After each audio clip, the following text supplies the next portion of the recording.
On May 10, Israeli armed forces stormed al-Aqsa Mosque in the Haram al-Sharif in Jerusalem, Islam's third holiest site, ahead of a march by Zionist nationalists commemorating Israel's capture of the eastern half of the city in 1967. More than 300 Palestinians were injured in the raid. In retaliation, Hamas, the Islamist militant group that runs Gaza, have fired over 1,000 rockets into Israel so far. This has killed 8 people in Israel till now, including an Indian woman working as a maid. The Israelis have launched several airstrikes on Gaza in response, killing over 130 Palestinians, including 9 children so far.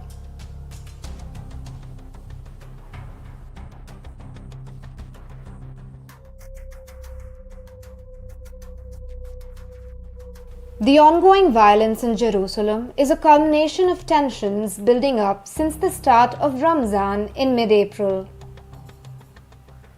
when Israeli police set up barricades at the Damascus Gate, a main entrance to the occupied Old City, preventing Palestinians from gathering there. It led to clashes.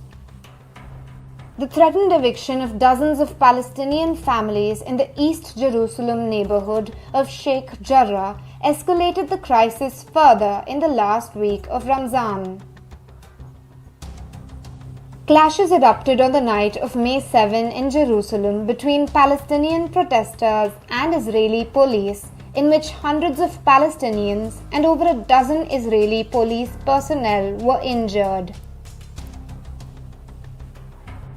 The Israeli authorities had given permission for the Jerusalem Day March, traditionally taken out by far-right Zionists, through the Arab quarter of the Old City.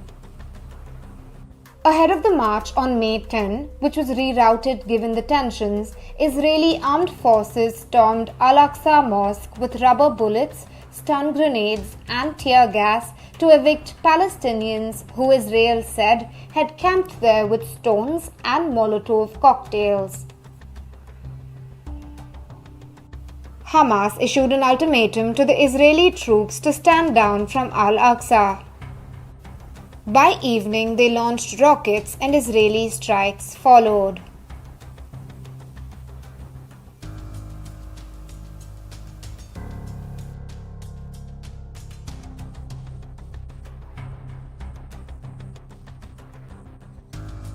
A Jewish settlement agency has issued eviction notices to Palestinian families in Sheikh Jarrah, claiming that their houses sit on land purchased by Jewish agencies in the late 19th century, when historic Palestine was a part of the Ottoman Empire.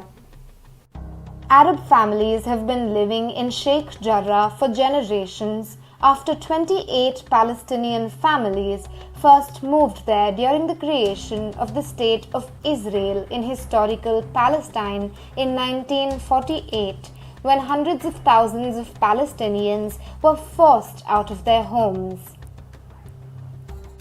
In 1956, when East Jerusalem was ruled by Jordan, houses were constructed for these families in Sheikh Jarrah. But Israel captured East Jerusalem from Jordan in 1967, and by the early 1970s, Jewish agencies started demanding the families leave the land. The Israeli Supreme Court hearing was postponed on advice from the government amid the ongoing violence in Jerusalem. The issue remains unresolved and potentially inflammable.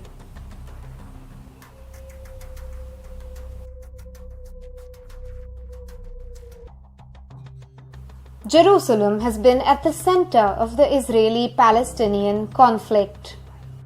According to the original 1947 UN partition plan, Jerusalem was proposed to be an international city. But in the First Arab-Israel War of 1948, the Israelis captured the western half of the city and Jordan took the eastern part, including the old city that houses Haram al-Sharif, till Israel captured East Jerusalem in the 1967 Six-Day War and annexed it later. Since its annexation, Israel has expanded settlements in East Jerusalem, which is now home for some 220,000 Jews. Jews born in East Jerusalem are Israeli citizens, while Palestinians in the city are given conditional residency permits. Palestinians in East Jerusalem, unlike other parts of the occupied West Bank, can, however, apply for Israeli citizenship.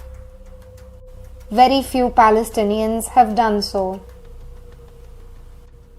Israel sees the whole city as its unified eternal capital, a claim endorsed by Donald Trump when he was the US president, but not recognized by most other countries.